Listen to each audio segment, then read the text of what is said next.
Good morning बच्चों, मैं BL Agarwal आज आपको इस लेक्चर में कॉरपोरेट अकाउंट का एक चैप्टर लिक्विडेशन ऑफ कंपनीज का प्रॉब्लम डिस्कस करके सोल्व करके समझाने का कोशिश करूँगा। आप लोग प्रॉब्लम को पहले लिख लो, मेरे साथ धीरे धीरे सोल्व करो तो आपको 100% समझ में आ जाएगा। ठीक है, ये रख दिया आपके सामने एक problem. The following is the balance sheet of XY limited. Date है आपका 31 दिसंबर 2004। एसेट्स में देखिए जो रियलाइजेबल एसेट्स है वो है फिक्स्ड एसेट्स, स्टॉक, बुक डेप्ट मतलब डेटर, कैश इन हैंड तो अपना हाई है, अब PL अकाउंट लॉस है। ये जो तीन एसेट्स रियलाइज होके प्लस कैश जो होगा उससे अपना लायबिलिटी पे अप करेंगे। यहाँ देखिए एसेट्स रियलाइज्ड में देखिए fixed asset 168, stock 110, book debt 230। ये एसेट्स रियलाइज्ड है प्लस कैश है, इससे हम लोग लायबिलिटी पे करेंगे। यहाँ देखिए assets realised the following amounts. अच्छा, यहाँ लिक्विडेटर्स कमीशन और एक्सपेंस दोनों है, कमीशन और एक्सपेंस मिला के 5000 है। तो जबकि लिक्विडेटर कमीशन और लिक्विडेशन एक्सपेंस अलग अलग होता है, इस बार दोनों मिलके एक साथ है 5000। ये देखिए लोन फ्रॉम बैंक, स्टॉक के अगेंस्ट में लोन है 1 लाख रुपया, स्टॉक से 1/10 रियलाइज हुआ है, इट मीन्स फुल्ली सिक्योर्ड है, पहले इसको पेमेंट दे देंगे। उसके बाद एक्सपेंस एंड रेम्यूनरेशन देंगे। उसके बाद आता है क्रेडिटर। ठीक है, क्रेडिटर 350 है, उसमें सेपरेट पता नहीं है कि इसमें प्रिफरेंशियल कितना था, ऐसा कुछ नहीं है, तो क्रेडिटर को दे देंगे। कोई डिवेंचर नहीं है अपने पास, इक्विटी शेयर है। यहाँ देखिए प्रीफरेंस शेयर 1 लाख प्रीफरेंस दे देंगे। उसका कोई एरिया डिविडेंड नहीं, कोई एरिया डिविडेंड नहीं है। अब ये शेयर आपका इक्विटी में 100 रुपया पेड है और ये भी 100 रुपये वाला शेयर है, यहाँ थोड़ा सा मिस प्रिंट है, 100 रुपये वाला शेयर है, ये आपका 75 पेड है। तो यहाँ 25 रुपया कॉल बनता है तो इसके बराबर हो जाएगा। यहाँ देखिए कॉल मांगा भी गया है, लेकिन एक शेयर होल्डर 200 शेयर रखता था, वो पैसा नहीं दिया।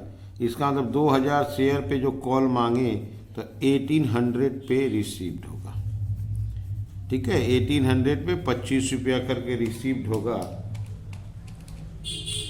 आपका 45,000। क्लियर है? तो हम लोग इस 1800 को ही कंसीडर करेंगे, इस 200 को इग्नोर करेंगे, छोड़ देंगे। जो शेयर होल्डर जिससे कॉल मांगा जाए, अगर वो उस समय मिसिंग हो जाता है, इरिकवरेबल हो जाता है, पैसा नहीं देता है, तो नंबर ऑफ शेयर के लिस्ट से उसको हटा दिया जाता है। तो हमारा यहाँ 2000 शेयर नहीं माना जाएगा, उसमें से 200 शेयर कम कर देंगे, 1800 शेयर माना जाएगा। तो अगर पूछा जाए कितना इक्विटी शेयर है तो 2000 और 1800 3800 है। क्लियर है?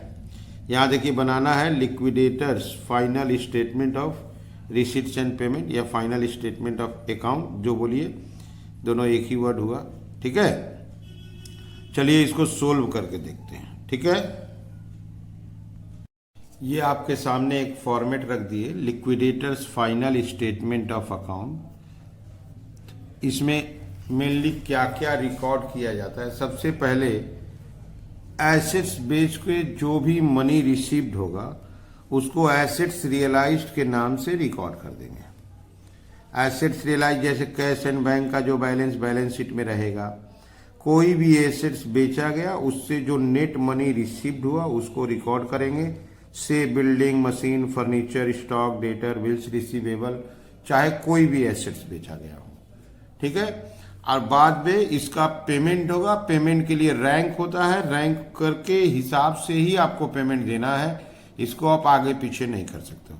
सबसे पहले payment secured creditor that is mortgage loan जिसको बोलते हैं, सिक्योर्ड क्रेडिटर का पेमेंट देंगे। उसके बाद लिक्विडेशन एक्सपेंस है, लिक्विडेटर का रेम्यूनरेशन है। प्रीफरेंशियल क्रेडिटर होता है, प्रीफरेंशियल क्रेडिटर को पेमेंट देंगे। इसके बाद आएगा 5 नंबर में डिवेंचर होल्डर्स।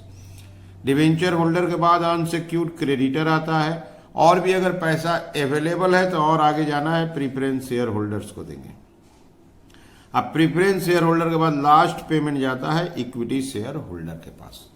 तो ये एक स्टेटमेंट है, liquidators final statement of account. इसमें वन साइड रिसीट्स, एसेट्स बेच के जो पैसा आया उसको इस साइड लेंगे और पेमेंट को इस साइड लेंगे, लेकिन पेमेंट को रैंक के हिसाब से लेंगे। आपको ये रैंक सजा के दिखा दिए। कोई भी प्रॉब्लम अगर सोल्व होता है तो हमको ये फॉर्मेट फॉलो करना है, ठीक है। चलिए चलते हैं सॉल्यूशन की तरफ। ये रख दिया आपके सामने फॉर्मेट। सबसे पहले एसेट्स रियलाइज्ड। एसेट्स रियलाइज्ड में हम लोग के पास कैश इन हैंड 40,000 था। Cash in hand already 40,000 cash in hand था। ओके, फिक्स्ड एसेट से आया 168, फिक्स्ड एसेट से रियलाइज हुआ 168, स्टॉक से 110, स्टॉक से 110, बुक डेट से 230, बुक डेट मतलब डेटर होता है 230। अब ये 40,000 प्लस 168 प्लस 110 प्लस 230 बाहर गया 548। इसके अलावा इक्विटी शेयर होल्डर, इससे फाइनल कॉल मिला। 2000 शेयर था, 200 पे नहीं मिला, 25 रुपया करके फाइनल कॉल होगा। 1800 शेयर का 25 रुपया करके आपका ये मिला है 45,000। हम लोग यहाँ सिक्योर्ड क्रेडिटर को पहले पेमेंट करेंगे। Secured creditor that is loan. हमारे पास लोन था 1 लाख रुपया। Liquidation expenses, liquidation expenses and liquidators, liquidators remuneration, ये मिल के दोनों था आपका 5,000। ठीक है, आप एक बार देख लो। कैश था 40,000, एसेट्स बेच के ये आया। यहाँ call on partly paid share में मांगा गया, 200 शेयर पे पैसा नहीं मिला। 2000 शेयर है, 200 बाद दे दिए, 25 रुपया करके रिसीव कर लिए। ये लोन का पेमेंट कर दिए 1 लाख। एक्सपेंस एंड रेमुनरेशन एक साथ। कोई प्रिफरेंशियल और डिवेंचर नहीं है, फिर भी लिख देते हैं। प्रिफरेंशियल क्रेडिटर्स नहीं है, डैश डिवेंचर होल्डर्स ये भी नहीं है, dash unsecured creditors. Unsecured creditor है आपका 3,50,000। प्रीफरेंस शेयर होल्डर्स, उसका प्रीफरेंस शेयर कैपिटल है। प्रीफरेंस शेयर कैपिटल आपका 1 लाख रुपया है। ठीक, अब एक बार फिर से आप देख लो। ये रहा अनसिक्योर्ड क्रेडिटर का 350, प्रीफरेंस शेयर कैपिटल का 1 लाख। ये दोनों शेयर एक हो गया है, 100 का हो गया क्योंकि इसका कॉल मांग लिए थे। तो यहाँ 2000 शेयर है, यहाँ पर 1800, 3800 शेयर माना जाएगा। अब देखिए, हमको जो देना है सारा इक्विटी शेयर होल्डर को दे देना है। इक्विटी शेयर होल्डर्स, तो हम अवेलेबल कैश पता लगाते हैं। 548,000 प्लस 45,000, टोटल हो गया 593,000। 593,000 जो पैसा बचेगा सब इक्विटी शेयर होल्डर को दे देंगे। 1 lakh minus 5,000 minus 3,50,000 minus 1 lakh. पैसा हम लोग के पास 38,000 बचा है। ये 38,000 इक्विटी शेयर होल्डर को दे देंगे। हम लोग के पास शेयर भी है 3800 शेयर्स इंटू ₹10 दैट इज 38,000 बचा था, दे दिए। इसका हम वर्किंग दिखा देते आपको। अमाउंट या cash available equal to ₹38,000। Number of equity share, हम लोग के पास 2000 शेयर था, बाद वाला 2000 में से 200 कम कर दिए, 800 शेयर्स। अमाउंट रिफंडेड पर शेयर 38,000 रुपीज़ है और 3,800 शेयर है ₹10। ओके, तो हम लोग के पास सारा पेमेंट करने के बाद 38,000 बचा। नंबर ऑफ शेयर 3800 है, 4000 था, 200 को इग्नोर कर दिए। अमाउंट पर शेयर 10 रुपया करके, यहाँ इक्विटी शेयर होल्डर को 10 रुपया करके पेमेंट कर दिए। ठीक है, टोटल इक्वल हो गया। सबसे पहले हम लोग कैश इन हैंड का पैसा लिख लिए, एसेट्स रियलाइज लिख के प्लस किए 548।